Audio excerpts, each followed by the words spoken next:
సార్లు పోయినావు కదా ఢిల్లీకి, ఏం చేస్తున్నట్టు నువ్వు?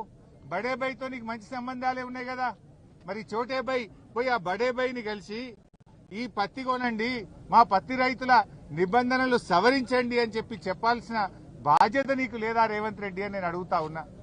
ఉప ఎన్నికల్లో గెలవడానికి విచ్చలవిడిగా డబ్బులు పంచినావు, కానీ పత్తి రైతులకు మద్దతు ధర ఇప్పియవా?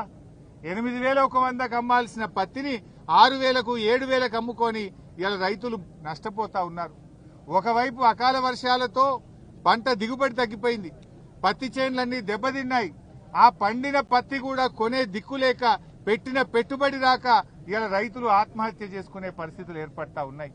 మేము కేంద్ర ప్రభుత్వాన్ని కూడా డిమాండ్ చేస్తా ఉన్నాం, మీరు పెట్టిన L1, L2, L3 విధానాన్ని రద్దు చేయండి, 8 నుంచి 12% తేమ విధానాన్ని సవరించండి, అదేవిధంగా ఈ కపాస్ యాప్ను రద్దు చేయండి.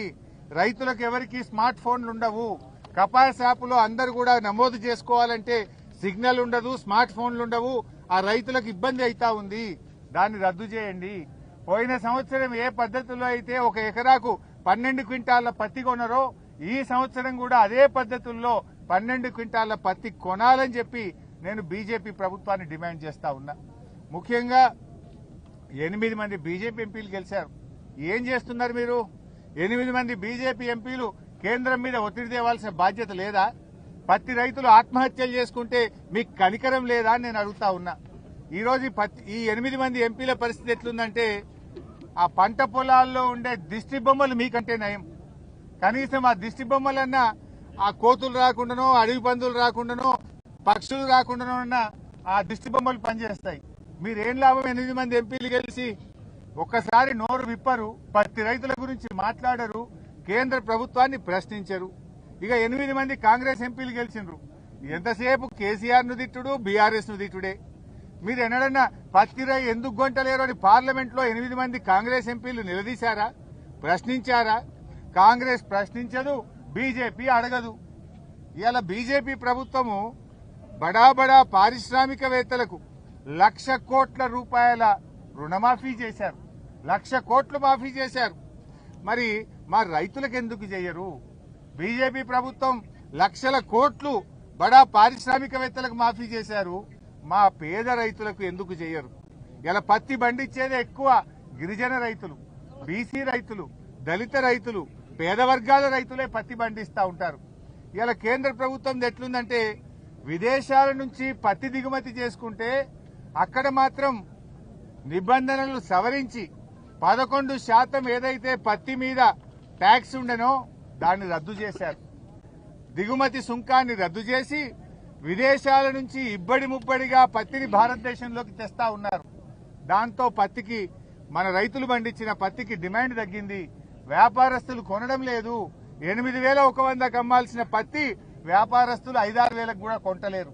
ఏమైందయ్యా అంటే మోడీ గారి ప్రభుత్వం విదేశాల నుంచి పత్తిని తెస్తా ఉంది, దిగుమతి సుంకాన్ని రద్దు చేసింది బీజేపీ ప్రభుత్వం, అందువల్ల పత్తికి డిమాండ్ లేదు, మేము కొనలేము అని వ్యాపారస్తులు చెప్తా ఉన్నారు. అంటే కేంద్ర ప్రభుత్వము మీరేమో రైతుల దగ్గర పత్తి కొనకుండా ఇక్కడనేమో కొత్త నిబంధనలు తెచ్చారు. ఎకరానికి 7 క్వింటాల్లే కొంటాం, L1, L2, L3 విధానం తెస్తాం, కపాస్ యాప్ తెస్తాం, 8% తేమ ఉండాలి. ఇక్కడ పండించిన పంట కొనకుండానేమో రైతుల దగ్గర CCI కొనకుండా ఇక్కడ నిబంధనలు కఠినతరం చేస్తారు. విదేశాల నుంచి పత్తి తేవడానికేమో నిబంధనలను సులభతరం చేస్తారు. అంటే మీరు ఎవరి పక్షాన పనిచేస్తున్నారు? ఈ నిబంధనలు దళారులకు మేలు చేయడానికా, రైతులకు మేలు చేయడానికా? రైతుకు మేలు చేసేది ఉంటే ఈ నిబంధనలు ఎవడన్నా పెడతాడా? మీరెవరి కోసం పనిచేస్తున్నారు? బడా పారిశ్రామికవేత్తల కోసం పనిచేస్తున్నారు, దళారుల కోసం పనిచేస్తా ఉన్నారు. పేద రైతుల గురించి పట్టించుకున్న పాపాన మీరు పోవడం లేదు. ఇది చాలా దుర్మార్గమైనటువంటిది.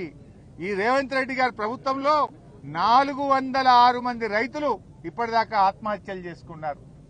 రేవంత్ రెడ్డి ప్రభుత్వంలో బస్ ఛార్జీలు పెరిగినట్టు రైతుల మీద లాఠీ ఛార్జీలు పెరుగుతా ఉన్నాయి, రైతుల ఆత్మహత్యలు పెరుగుతా ఉన్నాయి తప్ప రైతులకు ఎక్కడ మేలు జరుగుతలేదు. ఇంకా రేవంత్ రెడ్డి గారు అంటున్నారు ఏడాది పాటు ఉత్సవాలు జరుపుతాడు. ఇప్పుడు 2 ఏళ్లు నిండింది, నేను బ్రహ్మాండంగా, నా పాలన అద్భుతంగా ఉంది, 2 ఏళ్ల పాలన మీద విజయోత్సవాలు జరుపుతాడు రేవంత్ రెడ్డి గారు. దేనికోసం జరుపుతావు నాయన? పత్తి కొననందుకు, మక్కలు కొననందుకు, ధాన్యం ఖరాబ్ అయినందుకు, బోనస్ లో కోత పెట్టినందుకు, రైతు బంధులో కోత పెట్టినందుకు, మక్కలకు పైసలు ఇయ్యనందుకు రైతు వారోత్సవాలు జరుపుతావా? యూరియా బస్తాలు సరఫరా చేయక రైతుల్ని